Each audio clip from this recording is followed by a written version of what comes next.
کلیم یہ کہ if God created everything, who created God? اگر اللہ نے سب کچھ پیدا کیا، ٹھیک ہے آپ مان لیتے ہیں، چلو ایک چیز کہتا ہے چلو مان لیتے ہیں کہ اللہ نے پیدا کیا، تو پھر اللہ کو کس نے پیدا کیا؟ بڑا اہم سوال ہے. تو اس کے بارے میں ویسے میں بھی ایک آپ کو اگزامپل دوں گا، لیکن اگزامپل دینے سے پہلے نبی کریم صلی اللہ علیہ وسلم کی حدیث ہے کہ جہاں پہ آپ نے فرمایا کہ شیطان اسی طرح کے سوالوں کی طرف آپ کو یعنی لے کے جاتا ہے، اور جب بھی ایسا سوال تمہارے دماغ میں ہے، کیونکہ انسان سوچتے ہیں اس کو اس نے پیدا کیا، اس کو اس نے کیا، اس کو اس نے کیا، تو پھر اللہ کو کس نے کیا؟ اور یہ سوال شیطان کی طرف سے ہی آتا ہے، یہ شیطان کے وسوسوں میں سے ایک وسوسہ ہے. اور جب بھی یہ سوال تمہارے ذہن میں آئے تو اعوذ باللہ من الشیطان الرجیم پڑھ لیا کرو تاکہ تم واپس ہدایت کی طرف آ جاؤ. کیونکہ یہ تو پتہ ہے کہ ہر چیز کا ڈیزائن ہے اور اس کا ڈیزائن ہونا چاہیے. اب اللہ کو کس نے پیدا کیا اب ہمارے اسکوپ سے باہر ہے. میں ایک مثال دے کے بات سمجھاتا ہوں. دیکھیں آپ سب یہاں پہ جو لوگ موجود ہیں، آپ سب کو کیا اللہ تعالیٰ نے طاقت عطا فرمائی ہے؟ طاقت تو ہے نا، آپ چیئر اٹھا سکتے ہیں جس پہ بیٹھے ہوئے ہیں، ٹھیک ہے، جو لوگ صوفے پہ بیٹھے ہیں شاید ان کے تھوڑا مشکل ہو، لیکن چیئر اٹھا سکتے ہیں. آپ موبائل فون اٹھا سکتے ہیں، ٹھیک ہے، میرا فون نہ اٹھائیے گا باقی ٹھیک ہے. تو موبائل بھی اٹھا سکتے ہیں، گلاس کپ وغیرہ بھی اٹھا سکتے ہیں. اس کا مطلب ہے آپ کے پاس اسٹرینتھ ہے. لیکن کیا باہر کھڑا ہوا ٹریکٹر آپ اٹھا سکتے ہیں؟ نہیں. اس کا مطلب کیا ہوا کہ آپ کی اسٹرینتھ کی لمٹس ہیں. بالکل اسی طرح سے آپ کو میں اس وقت نظر آ رہا ہوں، آپ آنکھوں سے مجھے دیکھ سکتے ہیں، لیکن اس دیوار کے پیچھے کیا ہے آپ نہیں دیکھ سکتے. اس کا مطلب ہوا آپ کی سائٹ کی بھی کیا ہے لمٹس ہیں. اسی طرح سے آپ کو میری بات سنائی دے رہی ہے، آپ میری بات سن سکتے ہیں، لیکن 7 والی بلڈنگ میں کیا ہو رہا ہے ہمیں نہیں معلوم. اس کا مطلب ہے ہماری لسننگ کی بھی لمٹس ہیں. بالکل اسی طرح سے ہم لوگ سوچ سکتے ہیں لیکن سوچ کی بھی لمٹس ہیں. آپ پوری کائنات کی ہر چیز نہیں سوچ سکتے، ٹھیک ہے، وہ اللہ کا کام ہے، وہ اللہ کے پاس رہنا ہے. تو اب یہ سوچو کہ اللہ کو اس نے پیدا کیا، تو پہلا جواب یہ. دوسرا جواب میں نے کہا تھا سنائپر کی ایگزامپل دوں گا. امیجن کریں کہ ایک سنائپر ہے. سنائپر سمجھتے ہیں سارے؟ سنائپر کون ہوتا ہے؟ جو کہ رائفل کے ساتھ لانگ رینج شوٹنگ کرتا ہے. تو ایک سنائپر ہے، اس نے دشمن کے اوپر ٹارگٹ باندھا ہوا ہے.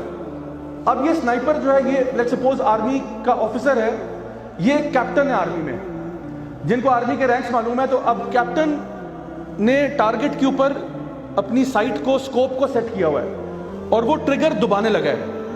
وہ پوچھتے ہیں اپنے میجر صاحب سے، کیونکہ میجر صاحب اسے سینئر رینکنگ آفیسر ہیں. کہتے ہیں میجر صاحب کیا خیال ہے، آپ کی اجازت ہے کیا میں ٹریگر دبا سکتا ہوں؟ میجر صاحب کہتے ہیں بھائی رک جاؤ، مجھے کرنل صاحب سے پوچھنا پڑے گا. کرنل صاحب کو فون کرتے ہیں، کرنل صاحب کہتے ہیں بات تو آپ کی درست ہے لیکن مجھے بریگیڈیئر صاحب سے پوچھنا پڑے گا. بریگیڈیئر صاحب کہتے ہیں بھائی میں تو جنرل صاحب کے حکم کے بغیر نہیں چل سکتا، تو جنرل صاحب سے پوچھنا پڑے گا. جنرل صاحب کو فون کیا، جنرل صاحب کہتے ہیں مجھے اپنی وائف سے پوچھنا پڑے گا، ٹھیک ہے، کیونکہ ہر کسی کے اوپر کوئی نہ کوئی آفیسر تو ہوتا ہی ہے نا. تو جنرل صاحب نے کہا میں بیگم سے پوچھ کے جواب دیتا ہوں. بیگم نے کہا کہ جی میں اپنے بیٹے سے پوچھ لیتی ہوں. بیٹے نے کہا میں اپنی بیوی سے پوچھتا ہوں.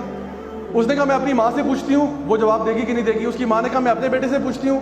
اس نے کہا میں اپنی بیوی سے، میں اپنی ماں سے، بیوی ماں، یہی چل رہا ہے. اور بال سلیم اللہ سے کلیم اللہ، اور یہی چل رہا ہے بس.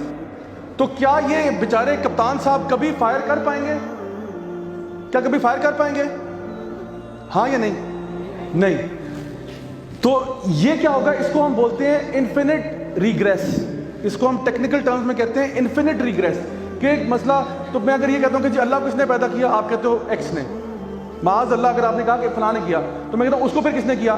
آپ نے کہا فلاں نے. اس کو کس نے کیا؟ فلاں نے. اس کو کس نے کیا؟ تو یہ کبھی سلسلہ ختم نہیں ہوگا.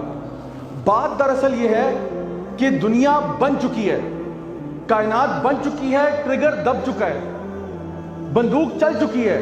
اس کا مطلب کیا ہوا کہ کسی نہ کسی نے تو حکم دیا ہوگا نا کہ چلا دو. بات سمجھ میں آ رہی ہے آپ کو میری؟ کسی نے تو حکم دیا ہوگا، کیونکہ دنیا بن گئی ہے نا. یہ بحث تو تب ہو جب دنیا بنی نہ ہو، یا تو کائنات وجود میں نہ ہو، پھر ہم کہیں تو نہیں، پھر اس کو کون بنائے گا؟ پھر اس کو نہیں سوری دیکھو نا کائنات بن نہیں سکتی اس طرح. تو ایسا کرو کائنات نہیں بناتے. یہ تو بحث تب ہو. لیکن اس وقت مسئلہ کیا ہے، کائنات بن چکی ہے، ہم دنیا پہ موجود ہیں، ہم کھا رہے ہیں، پی رہے ہیں، چرند پرند حیوان سب پھر رہے ہیں. اس کا مطلب کیا ہوا، کوئی تو ذات ہے جس نے کہا مجھے کسی سے پوچھنے کی ضرورت نہیں ہے، میں کہہ رہا ہوں بنو کن فیکون. تو وہ ذات ہم کہتے ہیں وہ اللہ کی ذات ہے. اللہ کے فرشتے بھی ہیں، اللہ نے ان کو مختلف کاموں کے اوپر تعینات کیا ہوا ہے، لیکن جو الٹیمیٹ اتھارٹی ہے وہ اللہ سبحانہ تعالیٰ کی ہے.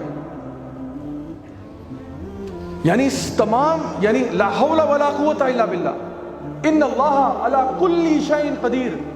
اللہ ہر چیز پر قدرت رکھنے والا ہے. تو اصل بات کیا ہے کہ اللہ وہ اتھارٹی ہے جس نے کہا کہ کن اور وہ ہو گیا. تو یہ ہے اس سوال کا جواب، اس اعتراض کا جواب جو لوگ یہ کہتے ہیں کہ پھر اللہ کو کس نے پیدا کیا ہوگا، تو یہ بحث ہی غلط ہے۔